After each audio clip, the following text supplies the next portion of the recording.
السلام علیکم ورحمۃ اللہ وبرکاتہ۔ کیسے ہو پیارے بچوں؟ امید ہے کہ آپ سب خیریت سے ہوں گے۔ گزشتہ کل قرآن کریم کے اندر آپ کو 8واں رکوع ریویژن کے طور پر دیا تھا۔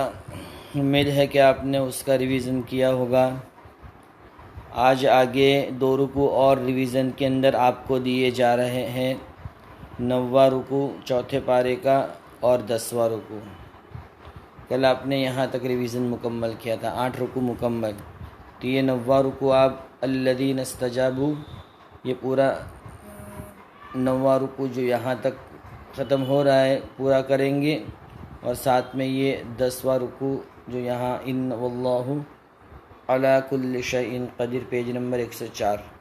تو آپ یہ 2 رکوع ریویژن کے طور پر آپ کو دیے جا رہے ہیں۔ آپ اس کی اچھے سے تلاوت کریں، آپ اس کو اچھے سے ریڈ کریں۔ اب ہم 6 ایئر کے اندر اپنا سبق پڑھتے ہیں۔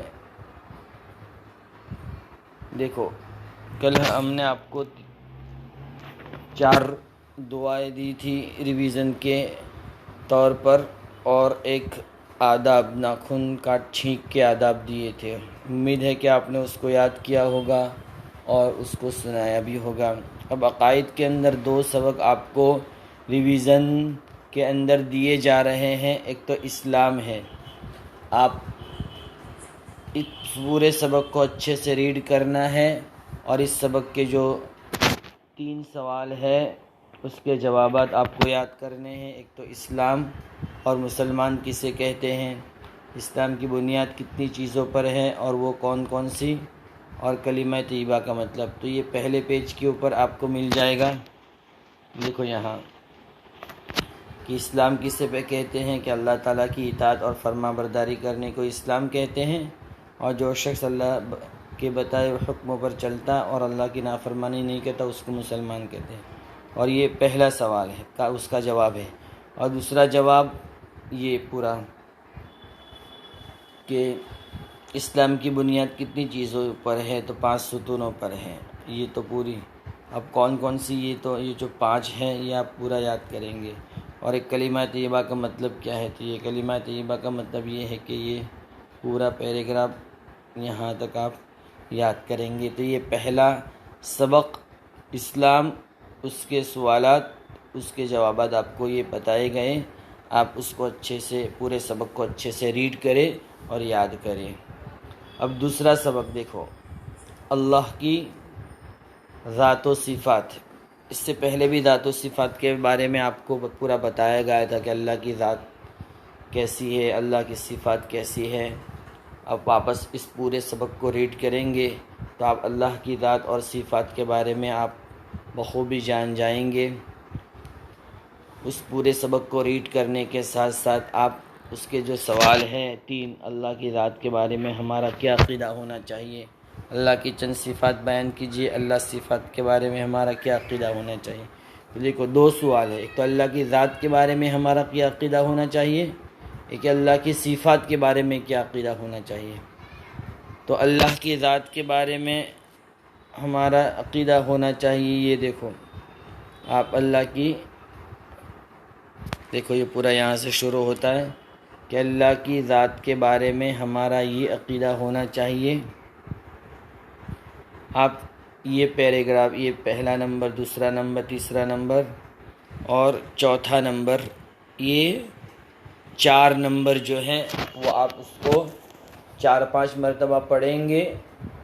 آپ اگر لفظ تو لفظ نہ سنا پائے، یاد نہ کر پائے، تو کم سے کم اپنے الفاظ کے اندر، اپنے ورڈ کے اندر اللہ کی ذات کے بارے میں کچھ نہ کچھ آپ کو یاد کرنا ہے۔ اور اللہ کی صفات، چند صفات بیان کیجیے، تو یہ اللہ کی چند صفات ہے، یہ دیکھو یہ 5 صفات آپ کو یاد کرنی ہے اللہ کی۔ اور تیسرا سوال جو ہے اللہ کی صفات کے بارے میں کیا عقیدہ ہونا چاہیے، تو یہ جو 4 نمبر ہے، تو یہ بھی اب 4 نمبر یاد کریں گے. اگر ورڈ ٹو ورڈ یاد نہ کر سکو تو کم سے کم اپنے الفاظ کے اندر آپ اچھی طرح اس کو ایکسپلین کر کے آپ اس کو یاد کریں گے اور اس کو سنائیں گے. اب ہم اپنا آگے سبق سیرت کے اندر پڑھتے ہیں. دیکھو یہاں سے سبق نمبر 9، گھمنڈ نہ تھا، یعنی ہمارے نبی کو تکبر، گھمنڈ کسے کہہ رہے؟ تکبر، اپنے آپ کو some thing, I am some thing جو کہتے ہیں نا کہ بھائی میں سب سے اچھا ہوں، آئی ایم اے بیسٹ، تو یہ ہمیں اپنے آپ کو آئی ایم اے بیسٹ نہیں سمجھنا چاہیے. دیکھو تو اللہ کے نبی کو بالکل گھمنڈ نہ تھا کہ اللہ تعالیٰ نے آپ کو اپنا آخری رسول بنایا، سب سے پہلے سب سے زیادہ آپ کو عزت دی.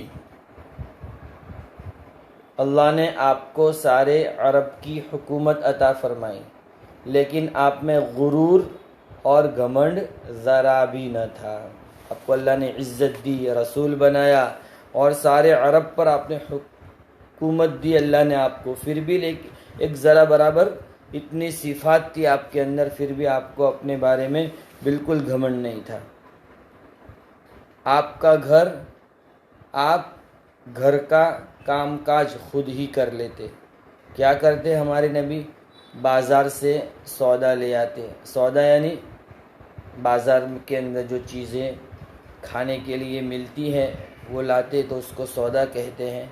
تو آپ سودا لے آتے، دوسروں کا سودا بھی لا دیتے، خود کا تو لے کے آتے لیکن دوسروں کا بھی لے دیتے. دودھ خود دوہ لیتے، ٹوٹی جوتیوں کو خود ہی گانٹ لیتے.